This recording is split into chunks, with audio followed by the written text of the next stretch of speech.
Hello everyone. तो आज हम स्टार्ट करेंगे क्लास 11 की मैथ। इससे पहले लेक्चर्स में हम लोगों ने कॉम्प्लेक्स नंबर का चैप्टर स्टार्ट करा था, जिसमें एक्सरसाइज 1.5.1 को सॉल्व करा था। तो 5.1 में हम लोगों ने टोटल 10 क्वेश्चन सॉल्व कर लिए थे। तो उसके आगे 11 क्वेश्चन है। बेसिकली पूरे 10 क्वेश्चन नहीं सॉल्व करे थे, उसमें से जो क्वेश्चन थोड़े टफ थे और जो बेसिक था वो सब बता दिया था। उसके आगे आप क्वेश्चंस लगा सकते हैं। उसके बाद 11 क्वेश्चन है, जिसमें एक न्यू चीज पूछी गई इस चैप्टर में। इस चैप्टर में क्या पूछा गया? Multiplicative inverse.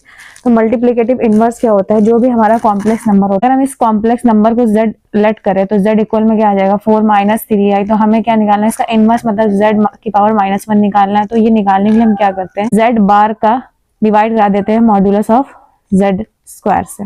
ठीक, z बार कैसे निकालते हैं? इसे ये लिखा है 4 - 3i।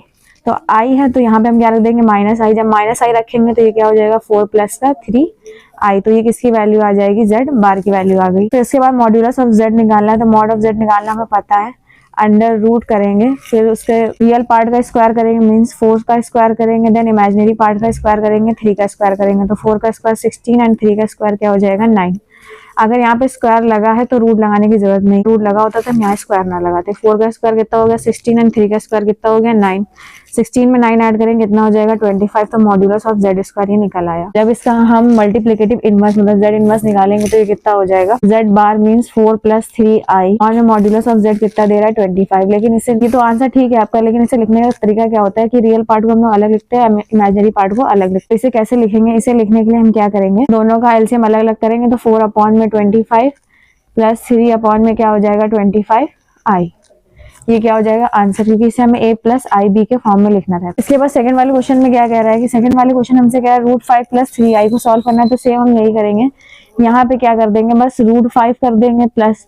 अब z बार निकालने के लिए हमने क्या बताया? अगर i है तो वहां पे -i रखेंगे। तो यहाँ पे i है, -i रखेंगे तो √5, ये प्लस का साइन है तो ये किस में चेंज हो जाएगा? माइनस में। तो ये क्या हो जाएगा? √5 - 3i। जब इसका मॉड्यूलस निकालेंगे तो √5 का स्क्वायर कराना पड़ेगा। तो √5 का स्क्वायर कितना होता है? 5। जब इसे हम लोग ऐड करेंगे तो कितना हो जाएगा? 14। तो हमें क्या निकालना है? इसका z इनवर्स निकालना है। तो z इनवर्स निकालने के लिए हम सेकंड वाले क्वेश्चन में क्या करेंगे? मॉड्यूलस ऑफ z लिखेंगे। तो मॉड्यूलस ऑफ z कितना निकला मेरा? √5 - 3i। और इसमें एलसीएम पहले से अलग अलग कर देगा। तो एलसीएम अलग करेंगे तो यहाँ पे कितना आ जाएगा? 14 और यहाँ पे भी कितना आ जाएगा? 40। तो ये क्या हो जाएगा? इसका आंसर हो जाएगा। तो थर्ड वाले क्वेश्चन में भी सेम हम यही करेंगे।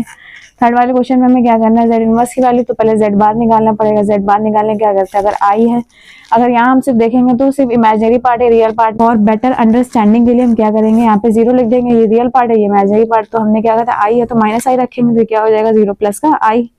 ये आ जाएगा z बार की वैल्यू। जब मॉड्यूलस ऑफ z स्क्वायर निकालेंगे तो इमेजिनरी पार्ट का स्क्वायर 0 का स्क्वायर तो 0 हो जाएगा। और यहाँ पे सॉरी, रियल पार्ट का स्क्वायर जो कि 0 है तो 0 का स्क्वायर 0 हो जाएगा। और इमेजिनरी पार्ट क्या है? 1, तो 1 का स्क्वायर तो 1 ही रहेगा। जब इसका हम यहाँ पे मल्टीप्लिकेटिव इनवर्स निकालेंगे, z बार की वैल्यू रखेंगे तो कितनी आ जाएगी? 0 + का i, या सिर्फ i रख दे। अपॉन में मॉड z स्क्वायर रखेंगे तो कितना हो जाएगा? 1। तो ये क्या हो जाएगा? इसका आंसर हो जाएगा। थर्ड वाले क्वेश्चन में क्या दे रहा है कि हमें इस जो क्वेश्चन दिया है इसको हमें किस फॉर्म में लिखना है? a + ib के फॉर्म में लिखना है। यहाँ पे मतलब रियल पार्ट और इमेजिनरी पार्ट को अलग अलग करके लिखना है यहाँ पे। तो हम क्या देखेंगे? a + b और a - b का फॉर्मूला लग रहा है। तो क्या होता है? a² - b²। फॉर्म में भी सेम फॉर्मूला a + b, लेकिन यहाँ पे a + b - b का फॉर्मूला इसे नहीं लगा पाएंगे क्योंकि यहाँ मल्टीप्लाई का साइन नहीं। यहाँ क्या माइनस साइन है तो माइनस का मल्टीप्लाई अंदर करा देंगे। तो क्या हो जाएगा? √3 + √2 का i, माइनस का √3 माइनस प्लस का i √2। तो √3 से √3 कैंसिल हो जाएगा। 3 का स्क्वायर कितना हो जाएगा? 9 माइनस i का स्क्वायर, i² और √5 का स्क्वायर कितना हो जाएगा? 5। अपॉन में क्या आ जाएगा? अपॉन में आएगा √2 दोनों तरफ है तो ये हो जाएगा 2√2i। अब हम जानते हैं कि i की वैल्यू कितनी होती है? रूट में -1, अब रूट हटाएंगे स्क्वायर कराना पड़ेगा। तो i² की वैल्यू कितनी हो जाएगी? -1। तो i² की वैल्यू यहाँ पे -1 रखेंगे। जब -1 रखेंगे तो ये क्या हो जाएगी? +5। अपॉन में क्या हो जाएगा? 2√2i। अब इसे और आगे सॉल्व करेंगे तो 9 में 5 ऐड करेंगे कितना हो जाएगा? 14। अपॉन में क्या हो जाएगा? 2√2i एंड 2 7 अपॉन में √2i क्या हो जाएगा? इसका आंसर हो जाएगा। तो एनसीईआरटी बेस्ड ये सब क्वेश्चन थे। एनसीईआरटी की बुक से क्वेश्चन लिए गए थे। हम लोग ने एनसीईआरटी के एक्सरसाइज 5.1 को कम्प्लीटली सॉल्व कर लिया है। इसके बाद वाले लेक्चर्स में हम लोग एक्सरसाइज 5.2 को पढ़ेंगे। होप आपको ये वीडियो समझ में आ गई होगी। अगर आपको कोई डाउट है तो कमेंट सेक्शन में आप पूछ सकते हैं। If you like then please subscribe and thank you for watching.